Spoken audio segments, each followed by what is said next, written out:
안녕하세요. 우리 모두 행복해지고 싶어 하잖아요. 그쵸? 근데 진짜 행복이라는 거 과연 어디서 오는 걸까요?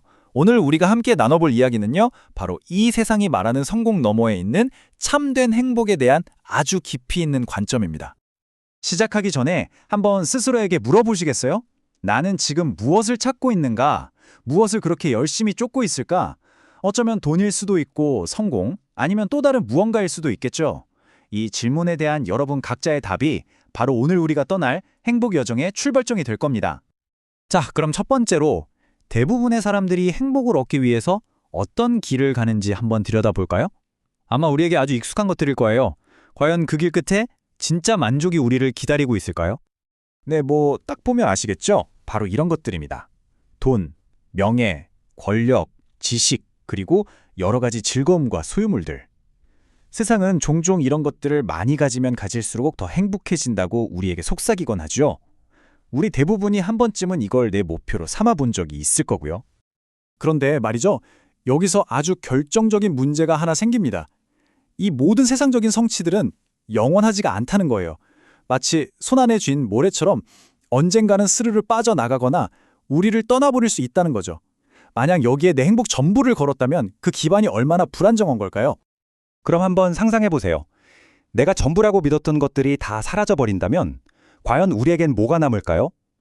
그 텅 빈 행복의 자리는 대체 무엇으로 채워질까요? 이 자료에 따르면요, 그 결과는 정말 끔찍할 수 있다고 해요.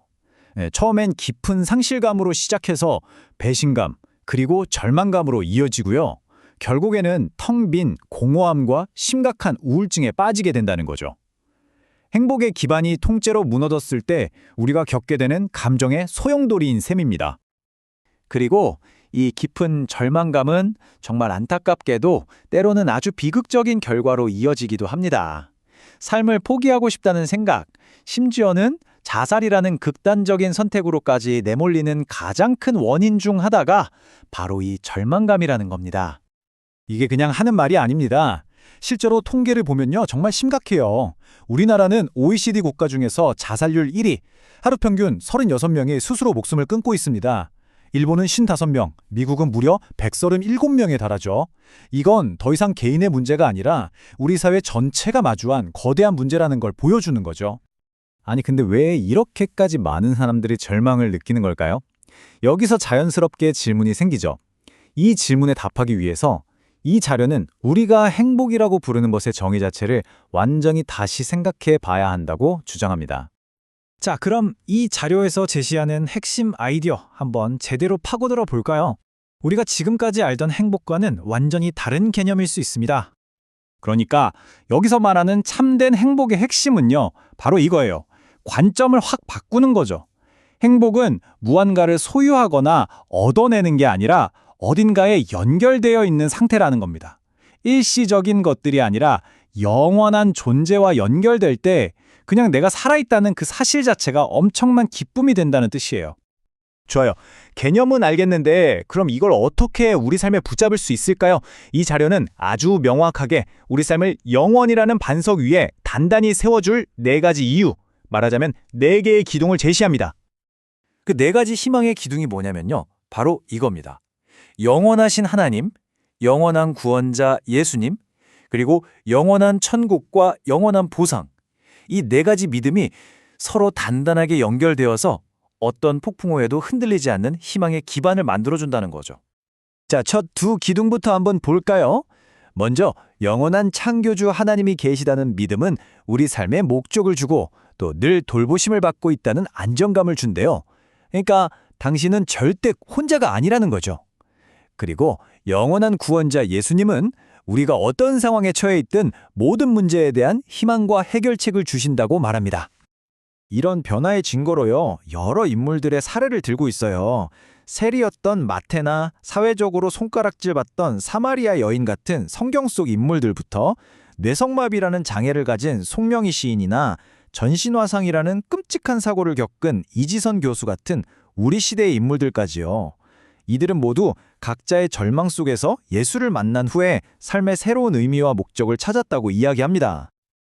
그리고 마지막 2 기둥은 우리의 시야를 이 땅 너머 저 멀리 영원까지 확장시켜줍니다. 세 번째는 영원한 천국이 있다는 믿음이에요. 이 땅의 삶이 끝이 아니고 믿는 사람들에게는 영원한 미래가 기다리고 있다는 거죠. 네 번째는 우리가 이 땅에서 하는 모든 행동에는 영원한 의미가 있고 나중에 반드시 보상이 따른다는 믿음입니다. 이 관점을 가지면 정말 하루하루의 삶이 달라질 수밖에 없겠죠. 자, 그럼 이게 다 무슨 의미일까요?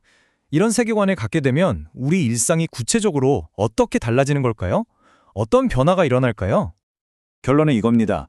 우리 삶이 더 이상은 사라질 것들을 쫓느라 불안해하는 경주가 아니게 된다는 거죠. 그 대신에 살아가는 모든 순간이 영원한 목적과 연결되어서 기쁨과 희망으로 가득 찬 의미 있는 여정이 된다는 겁니다. 성경의 한 구절이 이 상태를 정말 잘 표현해 주는데요.